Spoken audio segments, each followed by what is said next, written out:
music's real important to us here. You know, thank you. Oh my gosh, thank you. You know, music is one of those ways where a message can sink in that you may not have been ready for somebody to just speak it out in your face yet. You know, we put up a wall. In the book of Job, God is speaking and he says, I'm paraphrasing this, man can be so stubborn that you have to give him visions in the night or go into his dreams so that he can hear something. Yeah, we can be stubborn. All right.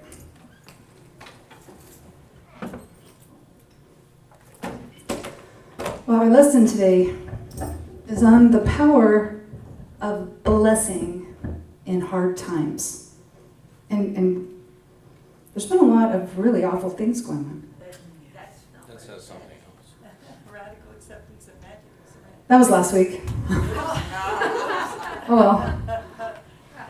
Okay. You know, the music is what matters. You were singing along with the right music, right? Oh, okay. Last week was really good. You can watch it on YouTube now.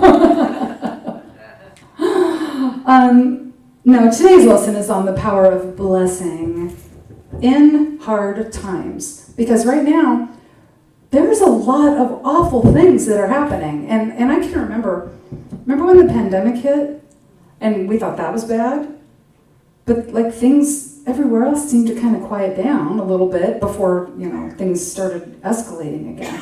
And I know for myself, I might have said, like 5 years ago, I might have said, stuff's getting scary out there. But we're past that. We're actually past that now. And so I know that, like when I heard about the most recent tragedy that is happening in our country, I went online. I don't go on social media a lot, but I went on social media just to see, like, what are people saying? And what I saw most of was, I am so done praying. I'm so done praying. I'm so done wanting to just send love and light. People are ready to pick up the sword, and they want to fight for what's right. But see, then in our own circle where we are, there's not somebody to wave a sword at. And so people are getting frustrated, and then that frustration leads to, like, so much of the division that's happening within our country. And so we've got this division where it's like, well, it's your fault. No, it's your fault. And so this us versus them mentality is taking up too much space in our heads right now. Too much space in our heads. And when it takes up that much space in our heads, what we're doing is we're seeking to blame. Because that's another way. Well, if I can't fight for what's right, I'll blame somebody. That'll help me feel better. But really, when does blaming ever help us feel better? Like, we may feel self-righteous in that moment, but it doesn't actually lead to experiencing peace within us. It doesn't lead to us bringing peace within our lives. If we start blaming, we got to keep blaming. And so here in spiritual circles, we've been talking, and I know I've been talking about this for a while, there's this evolution in consciousness that's happening. There's a shift in consciousness, and we're aware of it. And this shift of consciousness is going to take place within a matter of generations. Many of us in this room saw the beginning of this shift in consciousness, and we'll see the end of it. We'll see what it all turns into. Like, we'll see, you know, the silver lining. We'll get to be in the silver lining, right? But there is something happening, and right now what's happening is we're going into chaos. Our paradigms, our belief systems, the values that we used to hold so dear are not serving us anymore. The institutions that used to provide a foundation in our lives are crumbling, and like even faith practices do not bring as much solace and comfort as they used to bring. And so right now it's not an easy time to be alive. It's not an easy time to be alive. And that's why I want to talk about the power of blessing. Because blessing is a power. Blessing is a power. It is that power that creates worlds that's working through us, going into motion into our lives. Blessing is a power. It's not just about sending love and light. Like anybody can say that and even sound like they mean it, but it doesn't mean that that's what they're sending, that that's what they're putting out there. We want to be able to utilize the power of blessing because when we bless ourselves, we change ourselves, right? Have you ever heard that prayer doesn't change things?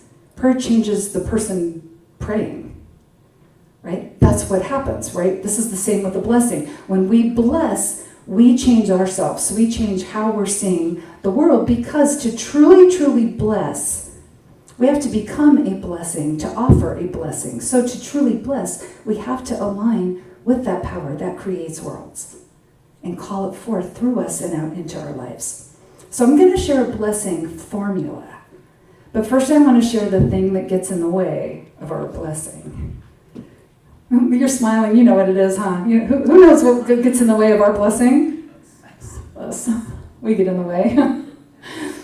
Our consciousness. Depending on our consciousness. If we're in the consciousness of victimization and fear, we get in the way of our own blessing. Now, when we're in consciousness and fear, when something terrible or horrific happens in the world, we might first feel rage and hate, and we want revenge. We want retribution. We actually want there to be a hell, just so we could send somebody there to burn for eternity. Right? That's how we feel. Or we might go into denial. And so if something terrible happens, we know we're in denial. This is how I know I'm in denial. Well, that happened way over there. Something like that would never happen here in our sweet little town. That's denial. Right? To say, well, that was way over there, so that doesn't really affect me. We go into rage, we go into hate, we go into judgment, we go into blame, we go into wanting revenge, we go into denial, because what has happened causes such a deep sorrow within us. It causes a feeling of betrayal, because we are here to love each other, we're here to help each other, we're here to support each other. And when somebody acts out of integrity, when somebody purposefully chooses to harm other people, that's beyond our understanding. And so what we feel within us is that horror that this could happen and that hopelessness that can go along with it. That's why we feel all of those things. But what happens when we feel those things, the hate and the rage and the blame and the judgment and being in denial, is we end up pouring poison into our own well. Poisoning our own well. We feel powerless because in a way we sort of are powerless. These things are happening right now very far away from us. And collectively, we're beyond solutions right now. Not individually. Individually, each of us here, we can call forth the solutions in our lives. But collectively, we're beyond solutions because we've got different factions against each other. We've got an us versus them. And while they're all busy grandstanding and using every new horrible thing that happens as a way to prove they're right and the other guy's wrong, while they're grandstanding, they can't hear each other. So there's no solution available between these groups. Nobody can hear. So this is where the power of blessing is so important for each of us. The power of blessing, for us to call forth the power, for us to offer the blessing, for us to be the blessing, we have to align with the divine within us. That changes the way that we look at things. And when we change the way we look at things, the things we look at change. Right? Wayne Dyer used to say that all the time. When we change the way we look at things, the things we look at change. So before we bless, before we pray, before we're of service in any way, before we go out into relationship with our lives, with the people who are in our lives, with our careers, with our hobbies, with our whatever we're doing, we want to ideally make the choice to align with the divine within us. So that when we are choosing, we align with the divine within, we choose from faith, and we choose to act in faith. So we're not falling into the spiral of the fear and the victimization. We're choosing to align with the divine, and we're choosing to acknowledge what it is that works through us. This is so important for us. When we keep doubting what we're made of, when we keep doubting what we're capable of, we're doubting the force that created the universe. We're doubting that force that put the galaxies into their spin. You know, I was in an astronomy class one time, and I had to do math to put a planet in orbit around a star. It is just not that easy. You know how many planets I lost? They just spun off into space. If you think about the power, that power that put the galaxies into their spin, there's a lot of moving parts in galaxies, because within galaxies, there are solar systems. That same force is at work in each of us. And yet we think, oh, it couldn't help me do this thing. Right? That we will actually go there when we're not in faith.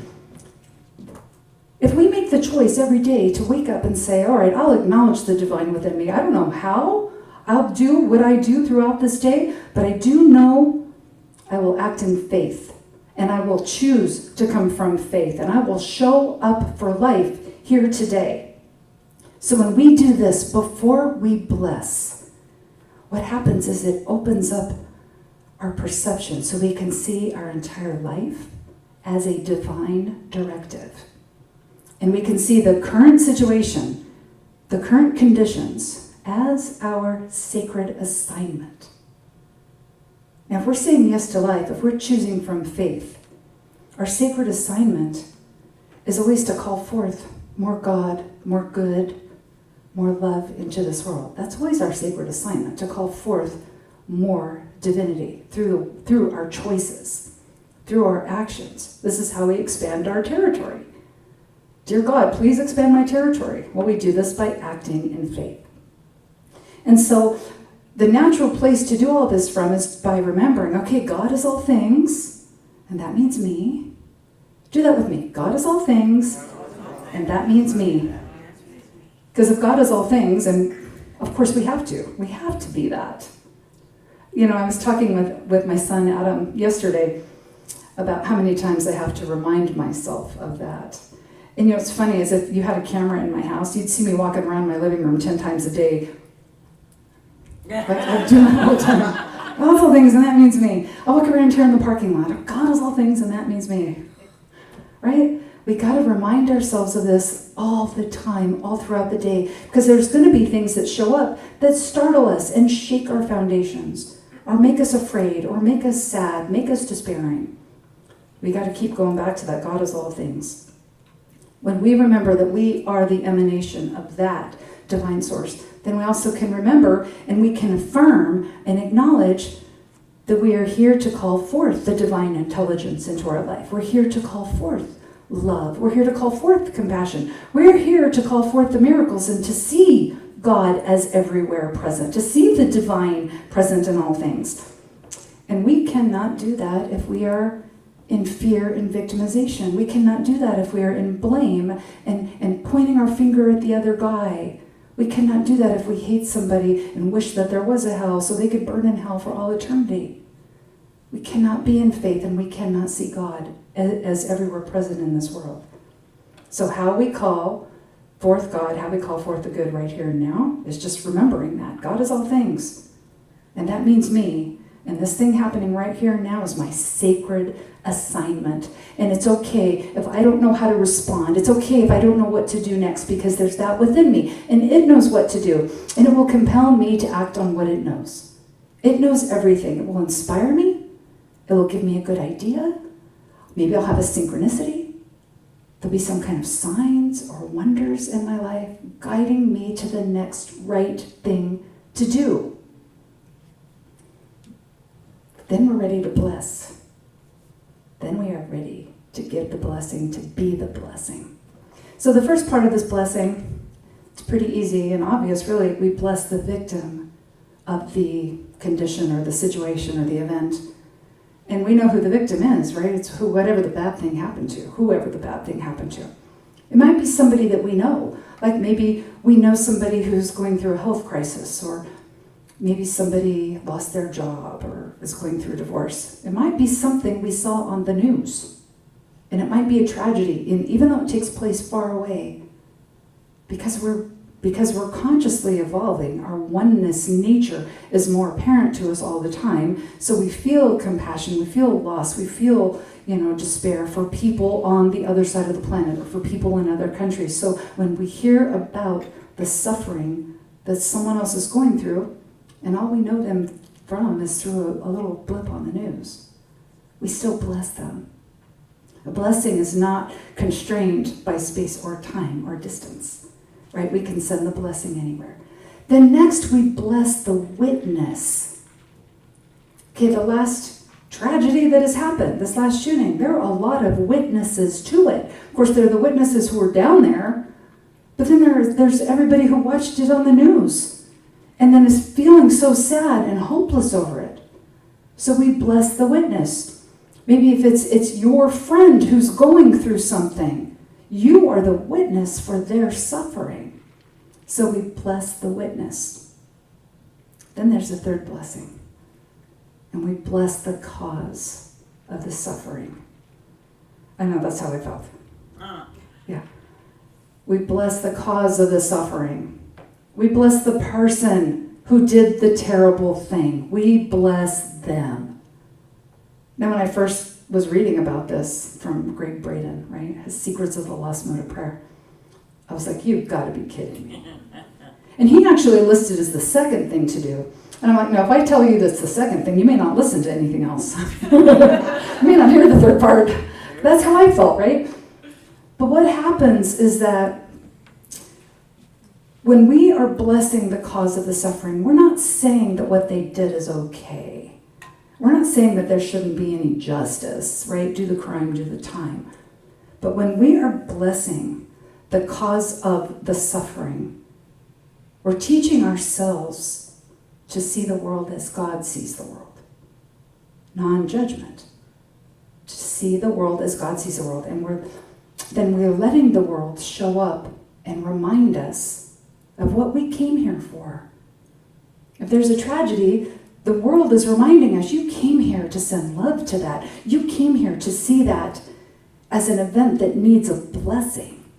That's what you came here for, right? It teaches us.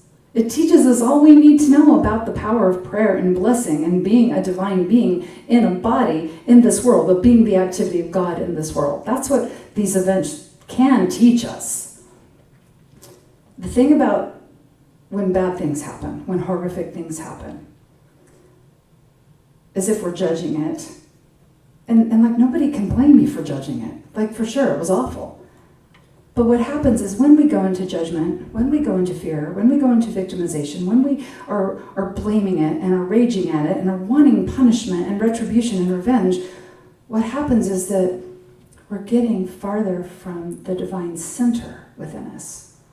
And so we can't be a force for good. We can't call forth the compassion and the love that teacher Yeshua taught us. Like, that's what you're here, to love each other as I have loved you. St. Francis said, it was easy to love God in all that was beautiful. The lessons of deeper knowledge, though, instructed me to embrace God in all things. Embracing God in all things. Even things that when we look at them, they look evil.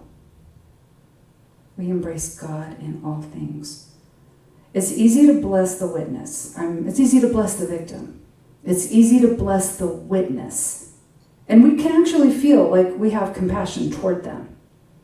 But if we cannot bless the cause of their suffering, we're not actually blessing them either.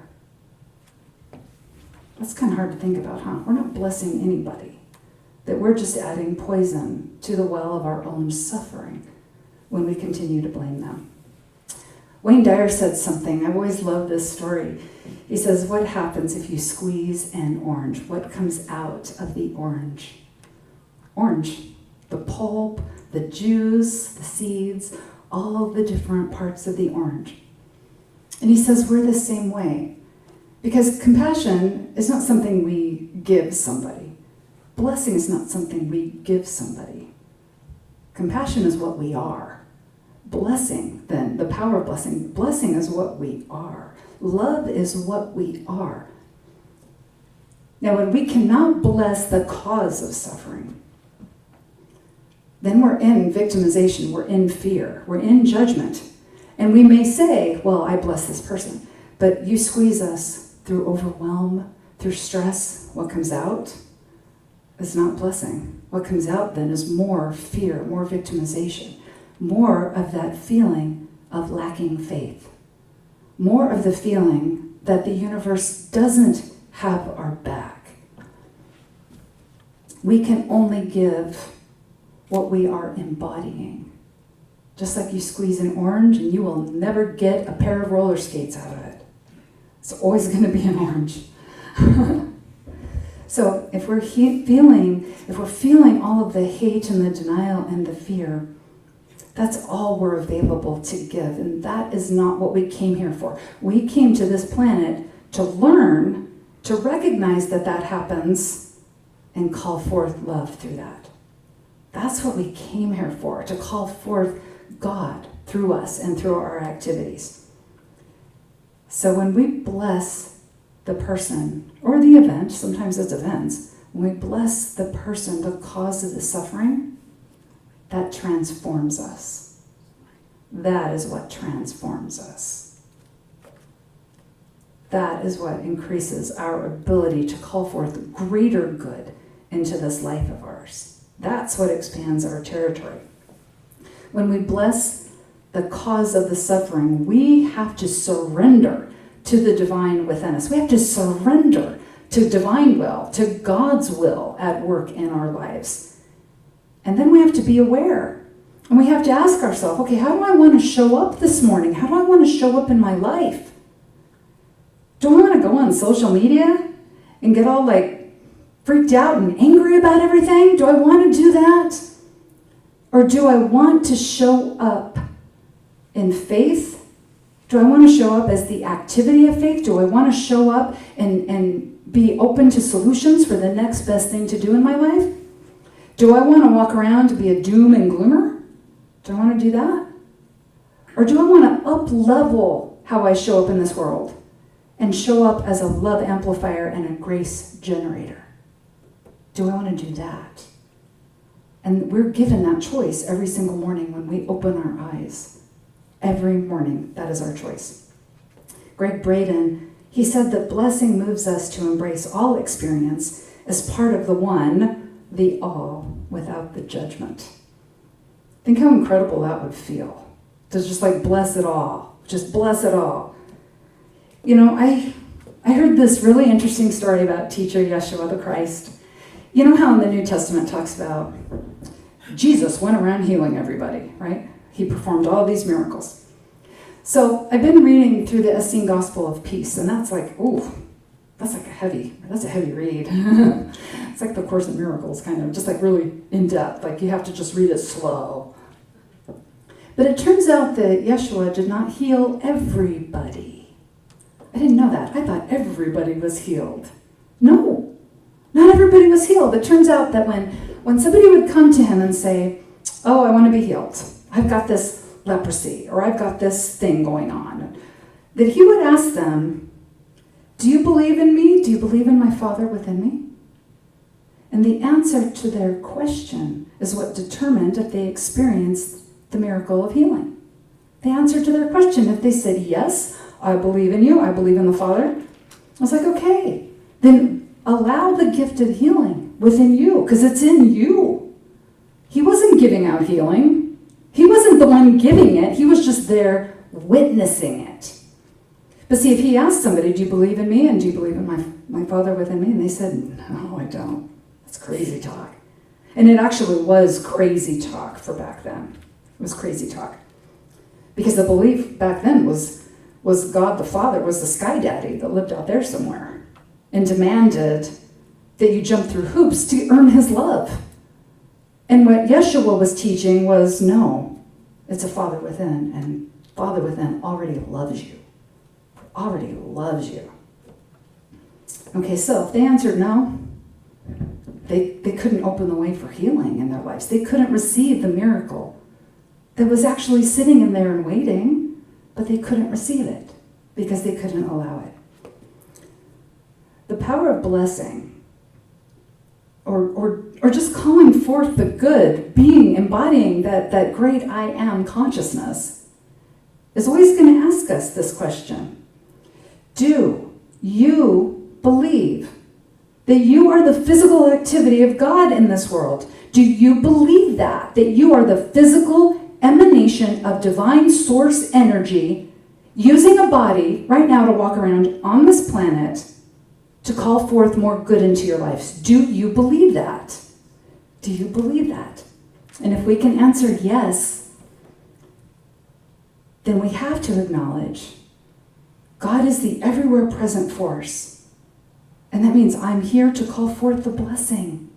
I'm here to experience the transformation through my choices, through calling forth love, through being the blessing and offering the blessing. Even to people who, like, when I first hear about what they did, like, I want them buried in hot coal, but then I can forgive myself for that, right? I told Adam 10 times a day. 10 times a day I had to do that. Because sometimes it's just like what I want. Okay? But we're here to call forth the blessing. We're here to call forth that greater good through us. You know, there's a reason that Yeshua, the Christ, hung out with the criminals. His disciples were getting it. They were working on it. Right? This is a new concept for them. So even they were not perfect at it. Like, we're still practicing this, right? We're still practicing his teachings.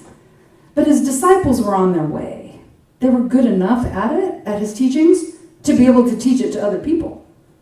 And all the people that followed Yeshua around all the time and wanted to hear his teachings and experiencing the miracle.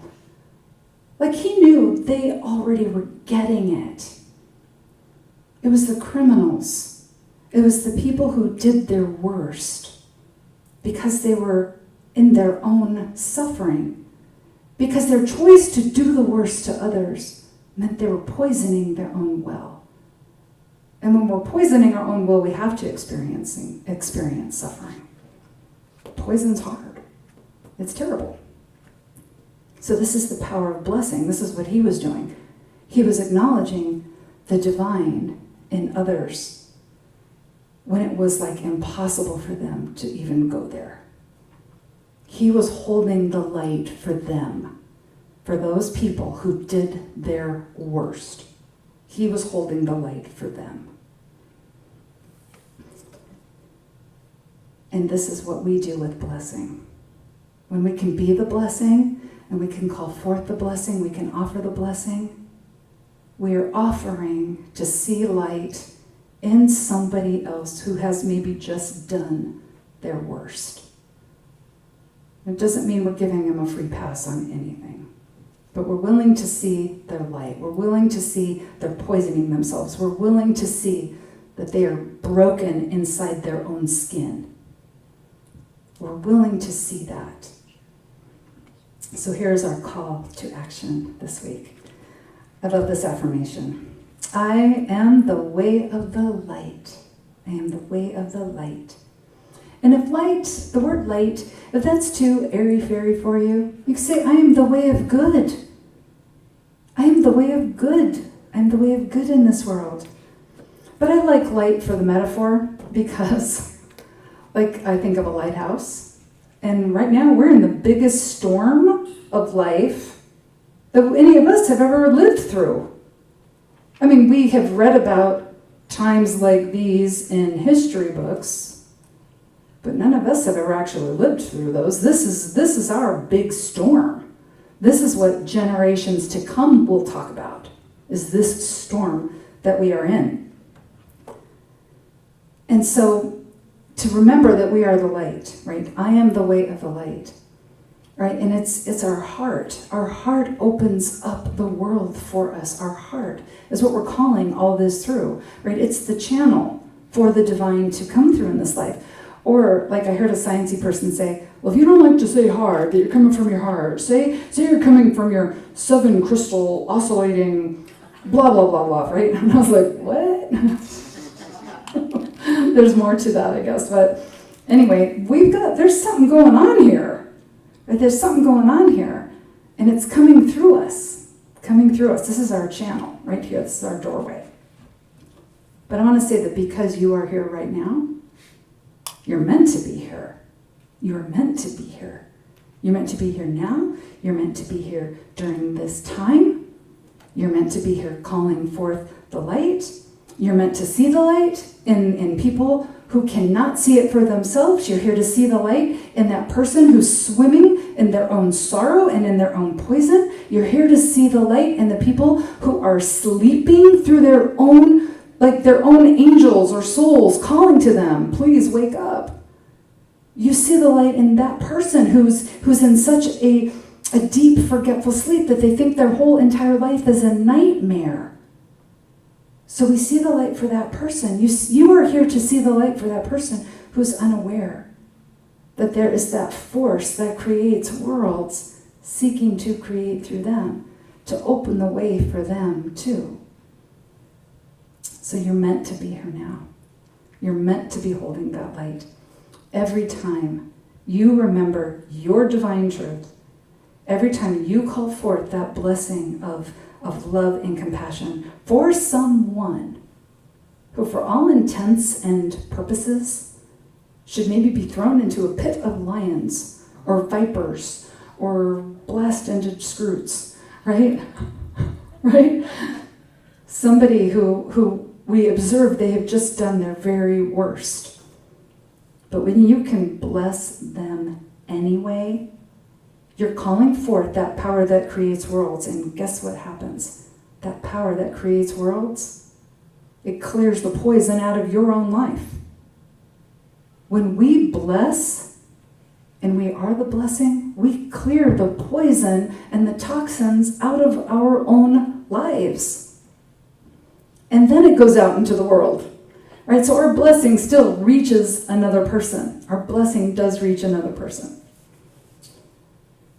When we bless somebody, we're giving them an antidote to their forgetfulness. We're making it available. And when they're ready, they'll see it. And maybe they just need a certain few more blessings. Maybe your blessing is the blessing that does it for them. You know, there are a lot of, in the world's great religions, the three major religions, there's the story of the fallen angels. And most, these religions talk about, well, the angels fell, they became the demons, and they go and torment humanity. But do you know there is folklore and mythology also out in the world that talks about these fallen angels? They're us. They're us in our forgetfulness, that we were all once these angels, and we decided to come here to have an experience, and we've forgotten who we are. In the Essene Gospel of Peace, this is what Yeshua says. He calls Beelzebub the prince of all devils. Right? You don't hear about Beelzebub too much. He says Beelzebub, the prince of all devils, is the source of every evil and lies in wait in the body of man. The devils aren't walking around out there. The demons are not walking around out there. Whoever came up with that cartoon, like I first saw it on Bugs Bunny, where there's the little angel rabbit on one shoulder and the little devil rabbit on the other shoulder. Like, they were like picking up on something in the collective consciousness there. Each of us have within us that we've got the little devil or we've got the angel. But the angel's who we are. And the devil is what came along on this journey to get us to forget why we are here. And so it's the devil is that voice inside of us saying, go ahead and hate. Go ahead and blame. Go ahead and point your finger and do your worst. That's the devil inside of us. But the angel in us is saying, just choose love and you're going to be okay, sweetie. Choose love. Walk in faith. Remember, and I'll help you remember. There's that within you, and it knows what to do, and it knows how to do it, and it compels you all the time. That's why you always hear this nudge of the thing you should be doing. right? Because it's always compelling us to do the next right thing. But usually, that next right thing is kind of hard because we're changing a behavior. It's wanting us to sacrifice a thing that keeps us stuck and keeps us limited. And it's wanting us to move out of our comfort zone and do the next best thing, the next great thing in our life. That is what that little angel is saying to us, that angel who we are.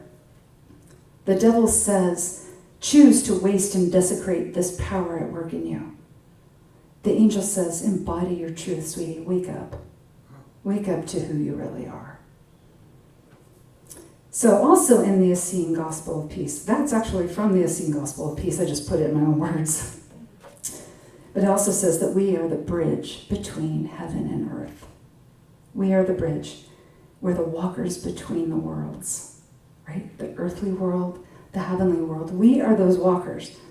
When we call on the earthly mother's angels, and the earthly mother's angels, that's the way of love. That's the way of love. It's to love and accept, acknowledge our divine nature. When we call on the earthly mother's angels, we create a bridge for the angels of the Heavenly Father. The angels of the Heavenly Father are wisdom and faith and truth and understanding and grace. Those are the angels of the Heavenly Father. When we create the bridge, the angels, they don't just walk among us, they wake up in us. The heavenly angels and the earthly angels wake up in us. And that's how we are creating heaven on earth. So until next time, remember, you are divinely designed to do this. You are the hands and the heart of God in this world. And everything you do, you are blessed. And so it is. So it is. Amen. Thank you.